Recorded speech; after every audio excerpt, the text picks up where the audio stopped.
आपण सर्वजण पाहत आहात की महाराष्ट्रामध्ये भारतीय जनता पार्टीच्या कार्यालयामध्ये गेले 2 दिवस अत्यंत विस्तृत अशा कोर कमिटीच्या बैठका चालू आहेत। या बैठकीला आमचे प्रदेशाचे अध्यक्ष चंद्रशेखरजी बावनकुळे, आमचे प्रभारी भूपेंद्रजी यादव, सहप्रभारी वैष्णवजी आणि आमचे सर्व प्रमुख नेते उपस्थित आहेत।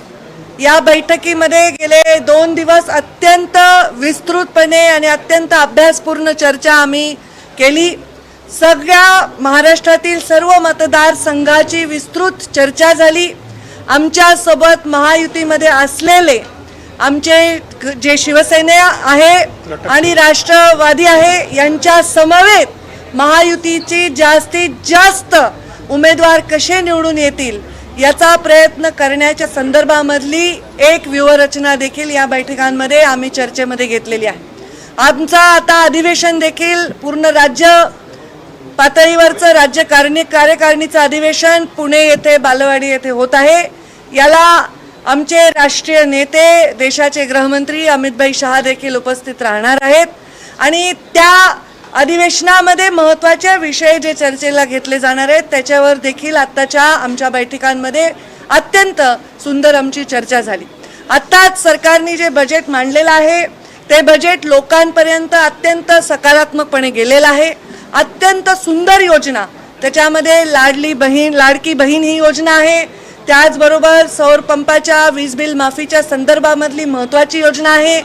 अन्नपूर्णा योजना जी आहे ज्याच्यात 3 सिलेंडर महिलांना मोफत मिळणार आहेत।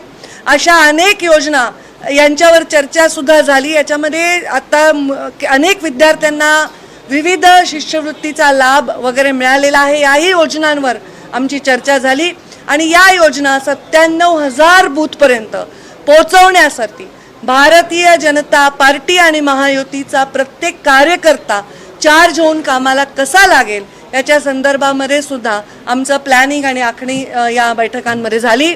खूप छान बैठका या 2 दिवस पार पडल्या आणि आता आम्ही प्रतीक्षा करत आहोत ते 21 तारखेच्या आमच्या राज्याच्या कार्यकारिणीचा आणि त्या कार्यकारिणीमध्ये राज्यातील प्रत्येक बूथवरील कार्यकर्ते येणार आहेत आणि खूप तिथून आम्हाला खूप उत्साह घेऊन आम्ही तिथून जाणार आहोत। अशा प्रकारचा आमचा एक निश्चय झालेला आहे आणि आम्ही ऑलरेडी कोर कमिटीचे मेंबर सुद्धा त्याच्यामध्ये उत्साहामध्ये इथून बाहेर पडत आहोत।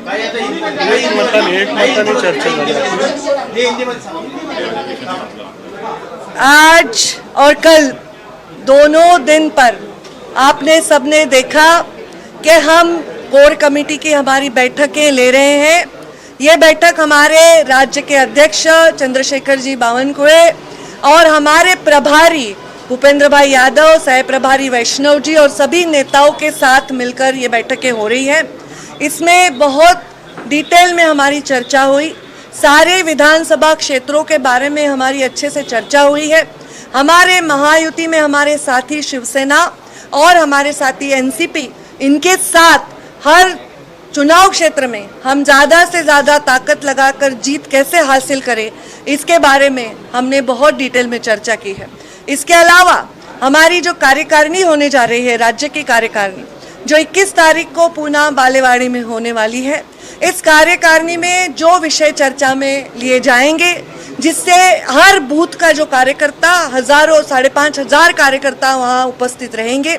हर बूथ का कार्यकर्ता वहाँ से उत्साह लेकर जाएगा और आने वाले चुनाव में जीत ही हासिल करने का निश्चय करेगा। ये प्लानिंग भी हमारी हुई है। हमारे जो अभी बजट जारी हुआ, इस बजट में जो बहुत अच्छी योजनाएं सरकार ने दी है, जैसे महाराष्ट्र में लाडकी बहीण योजना है, 3 अन्नपूर्णा योजना है जिसमें 3 सिलेंडर महिलाओं को दिए जाएंगे। इसके अलावा जो सौर पंप की ऊर्जा का बिल माफ़ करने की योजना है जो किसानों के लिए बहुत ही महत्वपूर्ण है। ऐसी अनेक योजनाओं पर भी इस बैठकों में हमारी चर्चा हुई और ये योजनाएं हमारे 97,000 बूथों तक कैसे जाए, हमारी महायुति के शिवसेना, एनसीपी और भारतीय जनता पार्टी के हमारे सारे कार्यकर्ता हर योजना को हर बूथ स्तर पर कैसे लेके जाएं, इसके बारे में भी हमने एक रचना करने का इसमें चर्चा की है और बहुत ही हम अभी उत्साहित है कि 21 तारीख को जो हमारी बैठक होने जा रही है वहाँ हम जाएंगे और वो बैठक में हमारे हर बूथ का कार्यकर्ता आके एक निश्चय करेगा और वो निश्चय रहेगा आने वाले चुनाव में महायुति की जीत। धन्यवाद।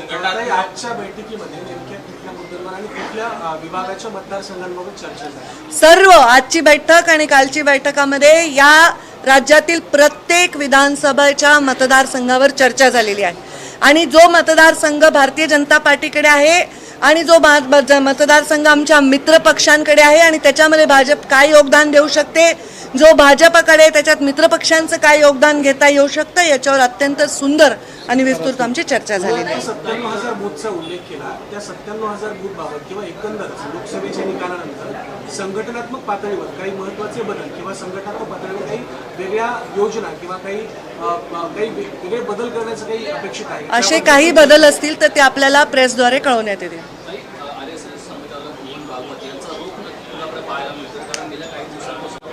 त्यांचा रोख कुणाकडे हे सांगण्या एवढी माझी पात्रता नाही।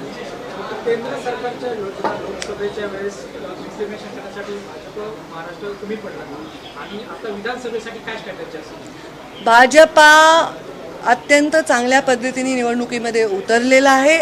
आता आम्ही सांगितलंय की जो नरेटिव्ह तयार केलेला गेला फेक पद्धतीने लोकांच्या अत्यंत भावनांना हात घालून फेक नरेटिव्ह जो एस्टॅब्लिश झाला त्याच्यामुळे नक्कीच आम्हाला लोकसभेमध्ये नुकसान झालं आहे। आता तो विषय आम्ही मागे टाकलेला आहे। आम्ही आता विधानसभेच्या विजयाकडे पुढे पुढे एक एक पाऊल जात आहोत आणि आमचं जो प्लॅनिंग आहे, जी आखणी आहे त्याच्यामध्ये अत्यंत सिन्सिअरली काम करणारा भाजपाचा कार्यकर्ता जेव्हा हातामध्ये विजयाची धुरा घेईल, महायुतीचा विजय घडवण्यासाठी मित्रपक्षांसमवेत विजयी होण्यासाठी जेव्हा निश्चय करेल तेव्हा आम्ही फार चांगल्या मतांनी सर्वजण विजयी करून महायुतीचं सरकार स्थापन करू। थँक्यू।